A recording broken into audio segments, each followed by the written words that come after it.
ঝিনুকমতি গ্রামে থাকতো এক বণিক পরিবার। বাড়ির কর্তা কমলগুপ্ত ছিলেন মুক্তোর ব্যবসায়ী।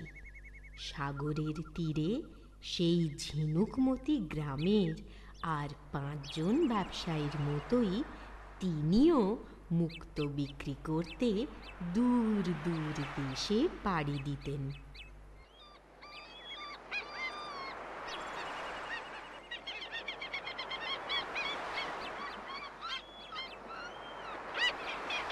না না না না না, এই সাগর বেলাতে ঝিনুকের বড়ই আকাল। ঝিনুক থাকলেও তাতে মুক্তো থাকে না। তা কর্তা, গভীরে গেলি হয় না? গভীরে? হ্যাঁ, এখানে যে ঝিনুক পাওয়া যায় তাতে হাজারটা খুঁজলি একটার মাঝে মুক্তোর দেখা মেলি। কিন্তু কর্তা, সাগরের গভীর জলে শুনেছি এরাই প্রতিটা ঝিনুকে মুক্তো আছে গো। বুঝলাম, কিন্তু তোর কথা মতো মাঝ সাগরেও না হয় গেলাম, জলের গভীরে যাব কিভাবে? কেনে কর্তা, ডুব দিয়ে? ফটিক, দেখ বেশি ফটর ফটর করিস না তো। এমনিতেই আমার মাথা আজ প্রচন্ড গরম। কেনে কর্তা, বেশ তো সুন্দর হাওয়া বইছে, গরম কোথায়? আমার মাথায় মাথায়। তা কর্তা, গামছা দিয়ে একটু হাওয়া বাতাস দেব? আহ ফটিক, থামবি?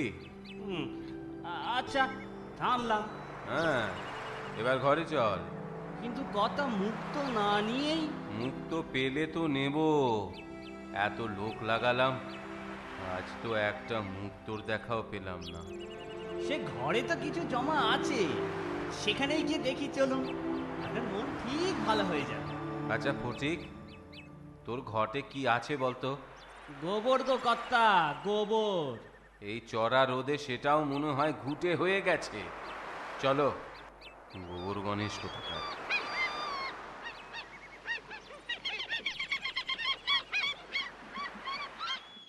আরে ফটিক, তোর ছেলেটা তো বড় হয়েছে। হ্যাঁ কর্তা, তা হয়েছে। ভাবছি ভাবছি ওর বিয়ে দেবো এবার। কত বয়স হলো? তা কর্তা, ধরেন গিয়ে এই 12তেও হবে। 12 বছরের ছেলের বিয়ে দিবি তুই? কেন কর্তা, আমারও তো ওই বয়সে বিয়ে হয়েছিল। এই নেন গো কর্তা, হুক্কা ভালো করে সেই যে দিয়েছি।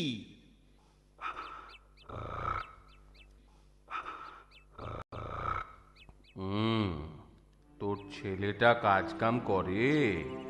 না কর্তা, খালি খায় আর ঘুমোয়। আসলে আসলে ওর মা নেই তো, তাই আমি আর কাজ কামের জন্য ওকে আর জোর করিনি। সে তো বুঝলাম, কিন্তু তুই যখন না থাকবি ওর কি করে চলবে ভেবে দেখেছিস? থাকবো না কেনে? আপনার মতো আমি তো আর বাণিজ্যে যাচ্ছি নে। আমি বুঝি বাণিজ্যে যাবার কথা বললাম? তবে যেখানে গেলে মানুষ আর ফেরে না। সে তো অনেকে বাণিজ্যে গেলেও আর ফেরে না। তুই থামবি? থামবি তুই? না, তোকে বোঝাতে পারবো বলে মনে হয় না।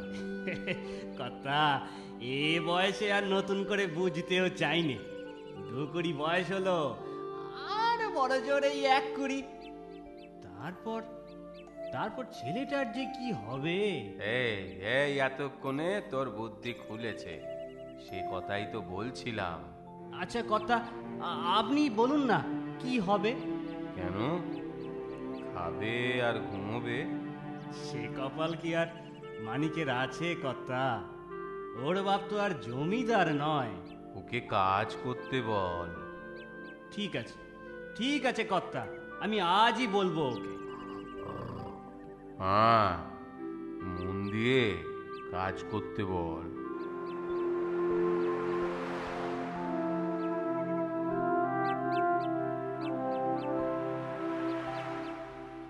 মানিক রে। হ্যাঁ বাবা। কাজ কর, কাজ কর। কি কাজ? ওই হাত পাকাটা নে, আমার মাথা একটু হাওয়া লাগা দেখি। কেন বাবা? আমার মাথা গরম হয়ে গেছে। হাওয়া করলে কি ঠান্ডা হয়ে যাবে? হ্যাঁ রে বাপ, হ্যাঁ। তাহলে তাহলে তুমি আমার মাথা একটু হাওয়া দাও না বাবা। কেন?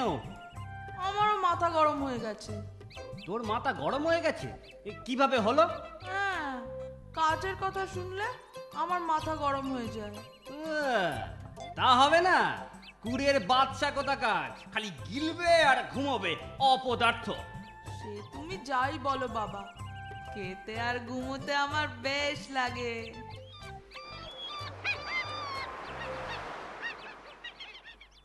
শোন ফটিক, তোর ওই কুঁড়ে ছেলেটাকে আমার কাছে দে, ওর কুঁড়েমি আমি গুছিয়ে দেব। কিন্তু কর্তা, সে আসতে চাইলে তবে না। ওকে বুঝিয়ে বল, ওকে বল আমি ওকে দেশ ভ্রমণে নিয়ে যাব। ও যদি না বলে? বলবে না, বলবে না। কাল একবার আমার কাছে নিয়ে আয়, আগে তো ওকে ঘর থেকে বের কর। কিন্তু কর্তা, একটা কথা বলবো? বল বল। আমার ছেলের ভালো করে আপনার কি লাভ? ঘরে বউ ছাড়া আমার আর কে আছে বল? আমার ঘরে মুক্ত আছে, তোর ঘরে মানিক। দিবি না বল? তোর মানিককে আমায় দিবি না? দেব, দেব কর্তা। এ তো বড় আনন্দের কথা। মানিকের যদি একটা হিলে হয়, এর থেকে আর কি চাই? আর কিচ্ছু চাই নে কর্তা, আর কিচ্ছু চাই নে।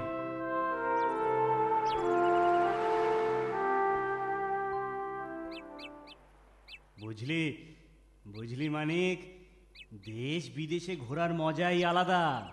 তাই তাই খাওয়া আর ঘুমের থেকেও বেশি মজা। হ্যাঁ রে, তবে আর বলছি কি, কবে কবে যাব বাবা? যেদিন কর্তা তোরে নিয়ে যাবেন। শোন, শোন মানিক, কর্তা যা যা বলবে সব শুনে চলবি। আর আর এই নে আমার জমানো পয়সা। এতে এতে এমন কিছু কিনবি যা তোর দরকারে লাগে। ঠিক আছে বাবা, আমি এটা দিয়ে খাবার কিনে খাবো। আরে না না, খাবার নয় রে, খাবার নয়। তবে কর্তা বড় লোক, বড় লোকের আজ ভালো খেয়াল হয়েছে। কাল মত বদলাতে কতক্ষণ? আমায় ঘুরতে নিয়ে যাবে না? যাবে যাবে, আরে সে কথা আমি বলছি নে। তবে আবার কি? সে যাই হোক, এ পয়সা দিয়ে কাজের জিনিস কিনিস, যেটা তোর বিপদে কাজে আসে, বুঝলি? আচ্ছা বাবা, তাই কিনবো। সাবধানে থাকিস বাবা, কর্তার কথা শুনে চলিস। আচ্ছা। তুইও সাবধানে থাকিস ফটিক। আচ্ছা আচ্ছা কর্তা। দুর্গা দুর্গা দুর্গা দুর্গা। কত জল, যেদিকে তাকাই খালি জল আর জল। কতদিন হয়ে গেল ডাঙাই দেখি না। ঘুমিয়ে পড়ো, সময় কেটে যাবে। নগরে এত দোলে ঘুমই আসে না। তাই? তাহলে এক কাজ করো, বসে বসে খাওয়া দাওয়া করো। তো খেলেই তো বমি হয়ে যায়। তাই? আজকাল আর খেতেও ইচ্ছে করে না। তবে তোমার কি ইচ্ছে করে? মনে হয় ঘরে ফিরে যাই। ফিরবে ফিরবে, অত ব্যস্ত হলে হয়? আগে বাণিজ্য করি। আর ঘুরে বেড়ানো? সেটাও হবে। রথ দেখা, কলা বেচা একসাথে হবে। আমি রথ দেখবো, কিন্তু কলা বেচবো না। আহা, তুমিও দেখছি ফটিকের মতো। তা তো হবেই, যেমন বাপ তার তেমন ছেলে। একটা বলি আর একটা বোঝে। আমি তোমাকে কলা বেচতে বলিনি। এ বাবা, আপনিও মিথ্যে কথা বলেন। মিথ্যে? আমি আবার কখন মিথ্যে বললাম তোমায়? বললেন না, নিজেই তো বললেন রথ দেখা কলা বেচা একসাথে হবে। পরে আবার বলছেন কলা বেচতে বলিনি। ওহ, থামো থামো থামো, অনেক হয়েছে। আমারই ভুল হয়েছে। আমারও ভুল হয়েছে ঘর ছেড়ে বেরোনো। হ্যাঁ, দেশে ফিরেই তার প্রায়শ্চিত্ত করব। তাহলে তো উপোস করতে হয় শুনেছি। ও আমি পারবো না। চুপ, আহাম্মুখ, অপদার্থ। হ্যাঁ তাই। আর কি বলবে? ওহ ওহ, আমি আর চলতে পারছি না, এই গাছতলায় বসছি, আপনি যান। ওটি হবে না, পালিয়ে পার পাবে ভেবেছ? তুমি পালালে দেশে ফিরে ফটিককে কি বলবো আমি? পালাবো না, পালাবো না। এই এই, ফাজলামি করো না তো, চলো আমার সাথে। ওরে বাবা, আহ, চলুন চলুন, কি বিপদেই না পড়েছি। বাবার দেওয়া পয়সা দিয়ে এ বিপদ থেকে যে রেহাই পাবো তারও উপায় নেই।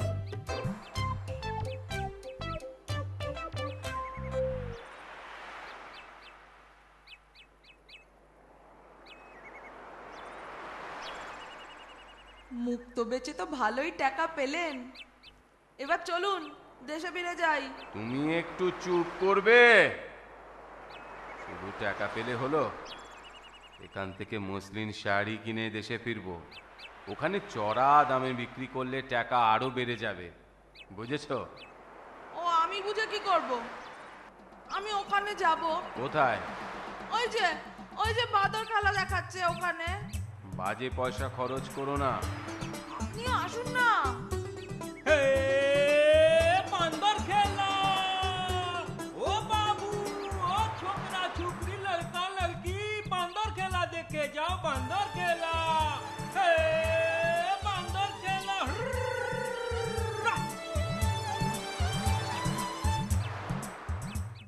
এই এই, তুমি বাঁদর বেচবে গো? বান্দর বেচলে খাবো কি বাবু? তোমার তো 3টে বাঁদর, একটা আমায় বেচলে কি ক্ষতি হয়ে যাবে? আরে ওটা তো বুড়া বান্দর আছে, খেলা দেখায় না, খালি খায় আর ঘুমায়, আর না হলে খালি সমুদ্রের দিকে তাকিয়ে থাকে। আসলে ও নিজেও তো তাই, সেজন্যই ওই বাদরটাই ওর চাই, তাই না? তাই না মানিক? হ্যাঁ, আমি ওই বাঁদরটাই নেব। আচ্ছা আচ্ছা আচ্ছা, ঠিক আছে বাবু, ঠিক আছে, তো নাও। এই নাও, এই নাও দাম। কি এতে হবে তো? খুব হবে বাবু, আমি বাঁচলাম, এটাকে আর বসিয়ে বসিয়ে খাওয়াতে হবে না। আর হেসো না মাদারি ভাই, বাঁচলে তুমি আর আমি মরলাম। কেন বাবু? এ দুটোকে নিয়ে এখন সাগরে সাগরে পাড়ি দিয়ে দেশে ফিরতে হবে আমার। চললাম গো, ধন্যবাদ। এই এই হীরা, চল। চল, বাঁদরের নাম হীরা, যেন হিরে মানিক, হিরে মানিক, ভালোই জুটি। কি হলো, আমায় বুঝি মোট বইতে সাথে এনেছিলেন? না, খাওয়া খাওয়াতে। আমার হীরাকে দিয়েও মোট পাচ্ছেন? খেটে খাক, বসিয়ে বসিয়ে খাওয়াবো নাকি? ও, কতদিন পর যে ঘরে ফিরবো ভাবতেই বেশ লাগছে। ও ও, পথই যেন শেষ হচ্ছে না, জল থেকে থেকে জীবনটা জলো হয়ে গেল। এই হীরা, হীরা, কি দেখছিস জলের দিকে? দেখিস বাবু, আবার ঝাঁপ দিস না যেন। ওটা ঝাঁপ দিলেই বাঁচি, হতভাগা বুড়ো বাঁদর। ওই দেখুন আপনাকে কেমন মুখ ভেঙাচ্ছে। তা তো ভেঙাবেই, বসিয়ে বসিয়ে খাওয়াচ্ছে কি না? আর আপনার মোট বইল যে? সে আর ক পয়সার মজুরি বলো, তার 10 গুণ খেয়ে ফেলেছে হতভাগা।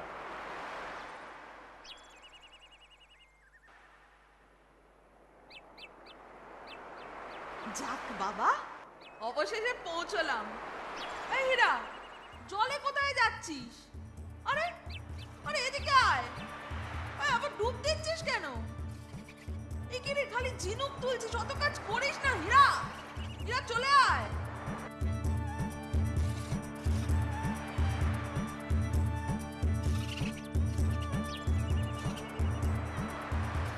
আশ্চর্য ব্যাপার, এমন বাঁদর তো কখনো দেখিনি আগে। মজা করে বেশ ঝিনুক তুলছে আর রাখছে।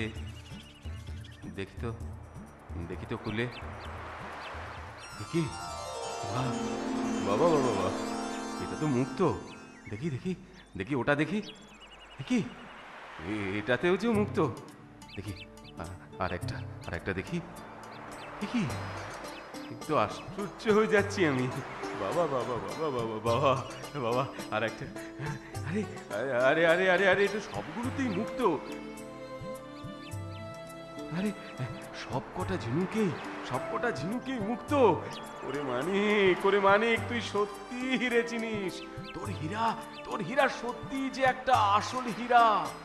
কোন ঝিনুকে মুক্ত আছে ওই চেনে, ওই একমাত্র জানে। আগে বুঝি ও এ কাজই করতো। ওই জন্যই জলের দিকে হা করে তাকিয়েছিল ও। কেন? ও তো হতভাগা, অপদার্থ, বুড়ো বাঁদর। না না না না, সে ভুল, আমার ভুল। সে তো আমি ভুল করে বলেছি, না বুঝে বলেছি। ওরে ফটিক রে। এই দেখ, তোর ছেলে একটা কাজ করেছে, আর আমাদের কোনো চিন্তা নেই রে। ওই বাঁদর মুক্ত ঝিনুক খুঁজে দেবে। তোর ছেলে এখন সত্যি কাজের ছেলে, হীরের টুকরো ছেলে হয়ে যাবে। কি রে, হবি না? সে তো হবই। ওই হীরার জন্য এই মানিকও চমকাবে। দেখে নেবেন কর্তা। দেখবো, নিশ্চয়ই দেখবো। দেখতেই তো চাই।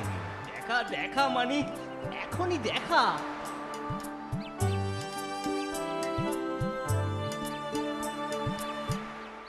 দে হীরা, দে, আমি তোকে সাহায্য করছি। আজ থেকে আমিও তোর সাথে খাটবো। সাবাস সাবাস হীরা, সাবাস। এরপর মানিক সত্যি সত্যি কাজের ছেলে হয়ে ওঠে। কমলের মতো সেও সফল বণিক হওয়ায় ফটিকের আর মানিককে নিয়ে চিন্তা থাকে না। সেও নিশ্চিন্ত মনে বাকি জীবন কাটায়। আমার কথাটি ফুরলো, নোটে গাছটি